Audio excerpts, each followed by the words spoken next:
ఇది చిట్ట చివరికి ఏమవుతుంది? తత్వమసి. కాబట్టి ఇప్పుడు ఆయన యందు శివశక్తి, ఆయన యందు విష్ణుశక్తి, ఆయన యందు ఆదిశక్తి, ఆయన యందు విష్ణు ఉన్నప్పుడు లక్ష్మీశక్తి, ఇవన్నీ ఉండడంతో పాటు ఆయన దగ్గర ఉన్న గొప్ప గుణం ఏమిటంటే భూతనాథుడు. పరమశివుడు సమస్త భూతగణముల మీద అధికారం తను అయ్యప్ప ఇద్దరికీ ఇచ్చాడు. అందుకే మీరు ఎప్పుడైనా స్కాందం లోపలికి చూస్తే ఆశ్చర్యకరమైన విషయం మీకు ఒకటి కనపడుతుంది. అయ్యప్ప స్వామి గుళ్ళోకి వెళ్ళి అయ్యప్పని ప్రతిరోజు దర్శనం చేసుకున్నా, అప్పుడప్పుడు ఆయన గుళ్ళోకి వెళ్ళి ప్రదక్షిణం చేసే అలవాటున్నా వాళ్ళని భూతాది గణములు ఆవహించారు. ఎందుకో తెలుసా? ఆయన చెప్పు చేతల్లో ఉంటాయి. ఒరేయ్, నువ్వు వాడి జోలికి వెళ్ళకు అంటాడు ఆయన. వెళ్ళవు, మీకు ఉపకారం కాదండి, ఇంకంతకన్నా ఉపకారం ఏంటి? వాళ్ళు వచ్చి మీ మీద పడిపోయారు అనుకోండి, ఎన్నుంటే మాత్రం ఉపయోగం ఏముంది? వాళ్ళు మీద పడిపోకుండా ఆయన కాపాడతారు. శివుడి తర్వాత శివుడెంతగా భూతగణముల మీద అధికారం ఉన్నవాడు ఆయన.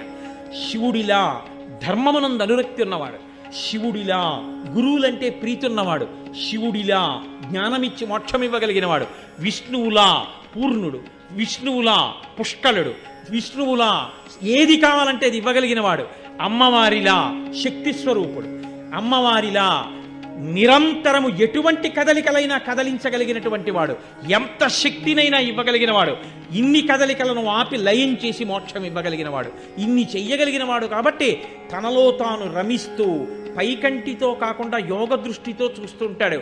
ఎవడు లోపల ఎంత చిత్తశుద్ధితో చేస్తున్నాడు, పైకి ఎంత డాంబికంగా ఉన్నాడు. నేను మీకు ఒక యథార్థం చెప్తున్నాను ఇవాళ.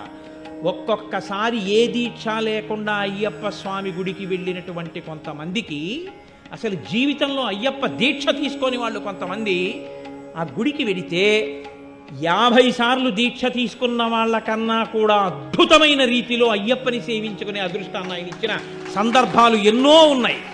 దేనివల్ల ఇస్తాడో తెలుసా అండి? వీడి నా దీక్ష పట్టాడని ఇవ్వడం కాదు, వీడికి ధర్మమునందు అనురక్తి ఉంది, వీడికి వేదమునందు అనురక్తి ఉంది, వీడికి నా రూపమునందు అనురక్తి ఉంది, ఈశ్వరుడి యందు అనురక్తి ఉంది. అది ఆయనకి చాలు. నీవు విష్ణు భక్తుడవైనా అయ్యప్ప భక్తుడవే, శివభక్తుడవైనా అయ్యప్ప భక్తుడవే, శాక్తేయుడవైనా అయ్యప్ప భక్తుడవే. నువ్వు ఏ రూపాన్ని భక్తితో కొలిచి వేదాన్ని నమ్మి జీవించినా నువ్వు అయ్యప్పని చేరుకోగలవు. అది ఆయన గొప్పతనం. శివకేశవుల యొక్క అభేదమైనటువంటి రూపం, అంతటి గొప్ప స్వరూపం, సమస్త దేవతా సమాహారము. అటువంటి మహాపురుషుణ్ణి సేవించడానికి జీవితంలో గురువుగారితో అనుబంధం ఏర్పడి ఆయన మెడలో మాల వేసి శ్రీరామరక్ష కట్టి చిట్ట చివర మళ్ళీ ఇరుముడి కట్టే పర్యంతం 41 రోజులు నువ్వు నాతో కలిసి ఉండవచ్చు. గురువుగారిచ్చిన మహదవకాశం.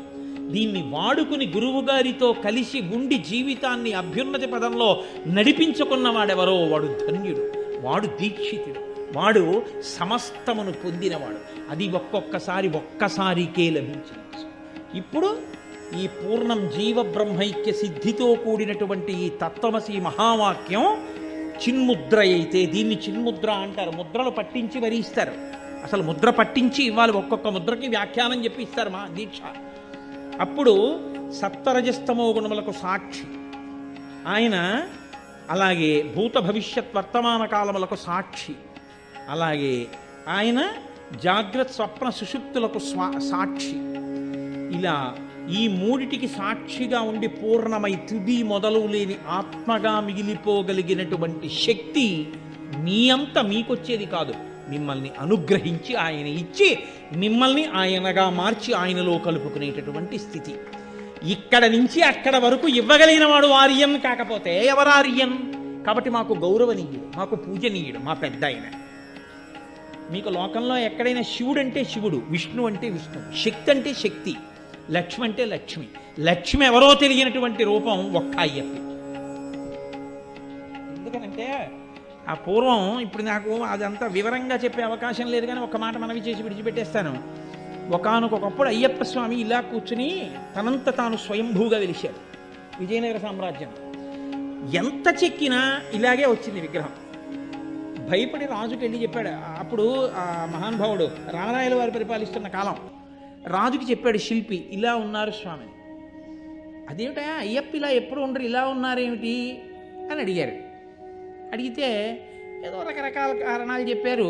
ఒక రోజున అయ్యప్ప స్వామి రాజుగారి కల్లోకి వచ్చాడు. అసలు నేను ఇలా ఎందుకు పట్టుకుని ఉంటానో కారణం చెప్పేవాడు ఓ రోజున వస్తాడు గుళ్ళోకి. ఆయన వచ్చిన రోజున నేను ముక్కు మీద వేలు తీసేస్తాను. సరే, రాజుగారు ఎదురు చూస్తున్నారు. ఒక రోజున అప్పయ్య దీక్షితుల వారు వచ్చారు. మహానుభావుడైన కారణజన్ముడు. ఆయన్ని వేరొక పండితుడు, ఆయన విష్ణు భక్తుడు, ఆయన్ని తీసుకుని రాజుగారి గుళ్ళోకి వెళ్ళారు. ముందు విష్ణు భక్తుడిని అడిగారు, ఎందుకు ఇలా ఉన్నారు అయ్యప్ప అని అడిగారు. ఏమిటో పరమేశ్వరుడి కొడుకు, శ్రీ మహావిష్ణువుకి కొడుకు, కానీ భూతనాథుడని పేరుంది, చుట్టూ భూతాలు ఉంటాయి. ఏమిటానా ఈ ప్రారంధం, శివుడికి కొడుకు అవడం వల్ల నాకు ఈ భూతాలు అంటుకున్నాయి చుట్టూ అని చెప్పి ఆయన బాధపడుతూ ఇలా పెట్టుకున్నాడు. ఆయన ఏం తీయలేదు వేలు. అప్పయ్య దీక్షితుల వారిని అడిగారు. అడిగితే అప్పయ్య దీక్షితుల వారు అన్నారు, ఆయనకి తండ్రి పరమశివుడు, సందేహం లేదు. ఆయన తల్లి శ్రీ మహావిష్ణువు. తండ్రికి భార్య తల్లి అయిపోతుంది కాబట్టి పార్వతి కూడా ఆయనకి తల్లి అయిపోయింది. విష్ణు ఆయనకి తల్లి అయిపోయారు. తల్లికి తల్లి భార్య ఉండడం, ఇప్పుడు ఆడదానికి ఆడది భార్య ఉండదుగా లోకల్లో. మరి విష్ణువు తల్లి అయితే విష్ణువు భార్య లక్ష్మి నాకేమవ్వాలి అని ఇలా పెట్టు కూర్చున్నారు ఆయన. అప్పయ్య దీక్షితుల వారి శ్లోకం చెప్తే తీసేశారండి వేలు. యథార్థంగా జరిగింది. ఇది రామరాయల వారి పరిపాలనా కాలంలో రమాచార్య స్వామి వారు వ్యాఖ్యానం చేశారు ఒకసారి దాని గురించి. అమ్మా, ఏమి ఆశ్చర్యం అమ్మా, లోకంలో నీ రూపాన్నే పొందాడు శ్రీ మహావిష్ణువు నిన్ను పూజ చేసి. శ్రీ మహావిష్ణువు దేవతలకి దానవులకి అమృతాన్ని పంచిపెట్టేటప్పుడు దానవుల యొక్క బుద్ధికి మోహపరచడానికి గొప్ప అందం రావాలనుకున్నారు. లోకంలో అందగత్యలకు అందగత్య మా అమ్మే కాబట్టి పార్వతీదేవిని ఉపాసన చేశారు. పార్వతీదేవి తన అందమంతా అన్నయ్యకి ఇచ్చింది. నారాయణమూర్తి ఆవిడకి అన్నయ్యకి ఇచ్చింది. ఇప్పుడు ఆయన ఆవిడంత అందగాడయ్యాడు, మోహిని అయ్యాడు. ఆవిడ అందం చూసి రాక్షసులు అమృతం తాగడం మర్చిపోయారు. దేవతలు చక్కగా ఆవిడ శ్రీ మహావిష్ణువురా వేషం కట్టారు, మనని రక్షించడానికైనా అమృతం తాగేశారు. అక్కడ వరకు కథ